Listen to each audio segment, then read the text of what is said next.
నమస్కారం ఎంఎఫ్ఎస్ఎన్ న్యూస్ కి స్వాగతం। ఈ రోజు ఢిల్లీ గడ్డపై సమర శంకరావం బీసీల ధర్నా। ఈ రోజు మెదక్ జిల్లా నర్సాపూర్ నియోజకవర్గ నాయకులు, ప్రముఖ సంఘ సేవకులు, అవార్డు గ్రహీత రాష్ట్ర బీసీ నాయకులు బండారి గంగాధర్ గారు ఢిల్లీలో బీసీ నాయకులతో కలిసి జంతర్ మంతర్ దగ్గర ధర్నా చేపట్టారు।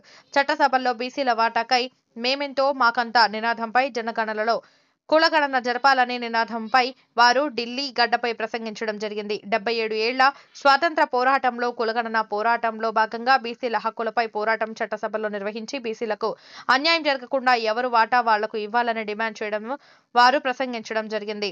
ఈ కార్యక్రమాన్ని నిర్వహించిన బీసీ ఇంటెలెక్చువల్ ఫోరం అధ్యక్షులు చిరంజీవి గారు, హిందూ బీసీ మహాసభ అధ్యక్షులు బత్తుల సిద్ధేశ్వర్ ఆజాద్ గారు, తెలంగాణ తొలి స్పీకర్ మధుసూదనాచారి గారు, ఓయూ స్టూడెంట్ ఆర్గనైజర్ కిరణ్ గారు, బీసీ సోషల్ ఆర్గనైజర్ పిడికిలి రాజు గారు, మున్నూరు కాపు అధ్యక్షులు పుట్టం పురుషోత్తం గారు, తెలంగాణ మాజీ మంత్రి శ్రీనివాస్ గౌడ్ గారు, ఎంపీ రవిచంద్ర గారు, కేవి గౌడ్ గారు, మీరు బీసీ రాష్ట్ర నాయకులు స్వామి గారు, బీసీ నాయకులు శంభుని రాజ్కుమార్ గౌడ్ గారు, బీసీ నాయకులు కుమారి నాగరాజు గారు తదితరులు పెద్దలు పాల్గొన్నారు।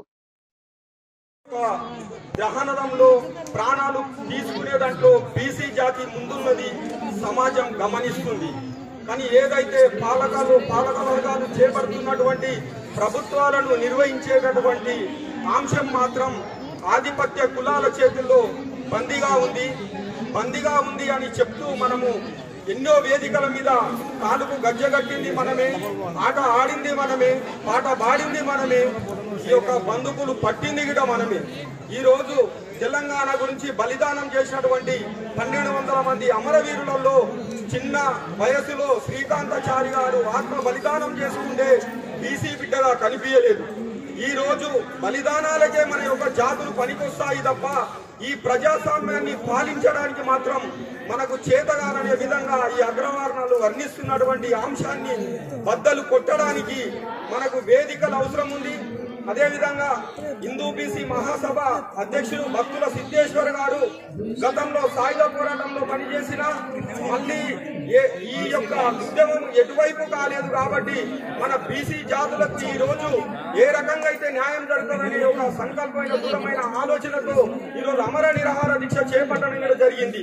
కాబట్టి ఇలాంటి మహోన్నతులు ఉన్నటువంటి మన జాతులు ఒక తాడిపైకి వస్తూ రేపు జరగబోయే ఏదైతే బీసీ అని చెప్పుకుంటున్న ఈ యొక్క ప్రధానమంత్రి నరేంద్ర మోదీజీ గారిది కుర్చీని కదిలించే ఉద్యమాలు వస్తే కనుక బీసీలకు న్యాయం జరగదు కాబట్టి ఈ కుర్చీని కదిలించే ఉద్యమాలను చేయాలని చెప్పి ఈ యొక్క జంతర్ మంతర్ వేదికగా ఈ రోజు మన యొక్క సభను ఉద్దేశించి చెప్పడం జరుగుతుంది। ఎంఎఫ్ఎస్ఎన్ ఛానల్ కు లైక్ చేయండి, షేర్ చేయండి, సబ్స్క్రైబ్ చేయండి।